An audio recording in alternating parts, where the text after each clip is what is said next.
Welcome back to Breaking the Chains, your go-to YouTube podcast for real conversations about addiction and the journey to recovery. Today, we're continuing our deep dive into the topic of sex and love addiction. In today's episode, we'll be focusing on love, sex, and codependency, exploring how unhealthy attachments can hold us back and what it takes to build healthier, more fulfilling relationships. Stick around for insights, stories, and practical tips to help you break free. Hey everyone, and welcome back. We're diving into a topic today that I think a lot of you are going to find really relatable. Yeah, for sure. We're talking about relationships.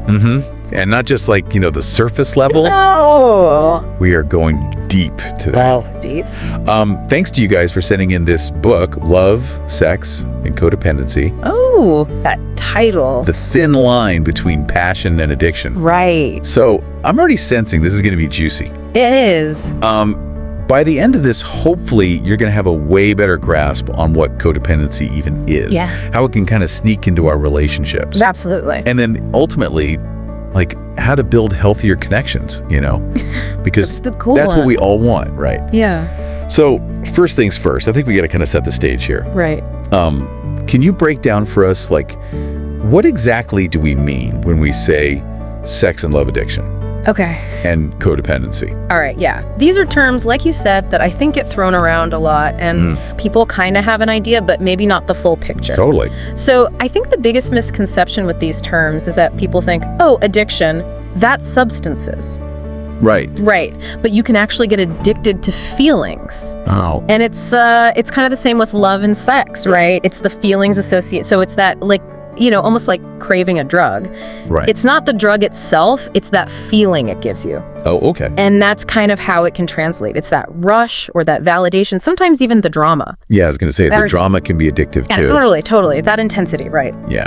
So that's that piece. And then codependency, that often is intertwined with that. Okay. And that's where you get, one person kind of enabling that behavior and really sacrificing their own needs and well-being for their partner. Wow. Okay. So that's a really helpful starting point. And I think what you're saying kind of leads right into this idea that the book emphasizes that thin line Right. between like healthy, passionate love, which we all kind of, crave. We want that. We're looking for that. Yeah. But then how that can almost like unknowingly slip into something that's actually unhealthy. Absolutely. And it can be so hard to tell, right? Because you want that intensity, but it can really kind of cross that line. Totally. And I think one of the things that the book points out that was really interesting to me was how this often stems from, at the root, a fear of abandonment.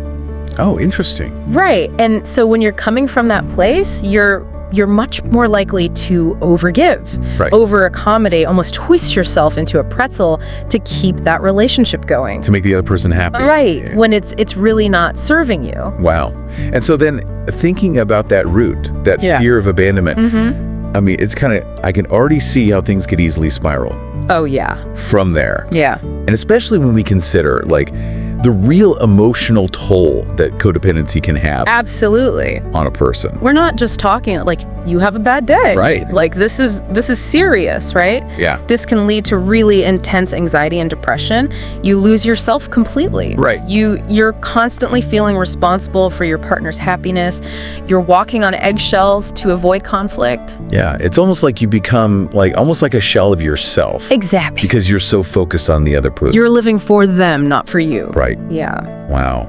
Okay, well, the good news is this book doesn't just dwell on the problems. No. Right. It gives us solutions. It gives us solutions. That's the best part. So for our listeners who are like, okay, I relate to some of this, I'm seeing some of this in my own life. Yeah. What are some of the big like takeaways? All right. So I think the biggest thing is communication and boundaries. Okay, so I feel like I've heard that before. I know, right? Like communicate, set boundaries, but like what does that actually look like? Okay, so the book goes deeper, right? Yeah. It gives you actual examples. Like one thing it emphasizes is that setting a boundary isn't about controlling the other person. Okay, It's about you understanding and respecting your own needs. got it. Right. So for example, they talk about this scenario where one partner is constantly calling the other one at work, Oh yeah? right? Like just for validation and needing reassurance. And the book is like, okay, instead of just picking up every time, like you can say, hey, I love talking to you. Right. But I can't always pick up at work. How about we schedule a time? That's a great boundary. Right. And it's still loving. Exactly. It's not like, stop calling me. It's meeting both needs. Right. It's meeting both needs. Yeah. I love that. And then speaking of communication, it's not just, expressing your needs, which is so important, but it's also really listening to your partner's needs, right? It's that two-way street. Both sides have to feel heard. Totally. Yeah. So it sounds like kind of a running theme here is like taking responsibility for your own happiness. Yes. Like you can't rely on someone else to make you happy. The book talks about this a lot. Yeah, okay. Like you can't put that on someone else. That's setting yourself up for not a good situation. Yeah, because ultimately that's an inside job. It is. Yeah. It is. And it takes work. Well, I think this has been such a eye-opening conversation. Yeah. So for you guys listening, you've now got a better understanding of, what codependency even is. The impact it can have, those emotional consequences, and some tools, hopefully, to start building those healthier relationships. Yeah. But here's my last thought for you to kind of ponder. Okay. Think back to that example of like setting boundaries with the phone calls at work. Right. How would you handle that in your own life? Yeah, good question. Would you be able to set that boundary? And how would you communicate it? That's something to really think about. That's your homework. There you go.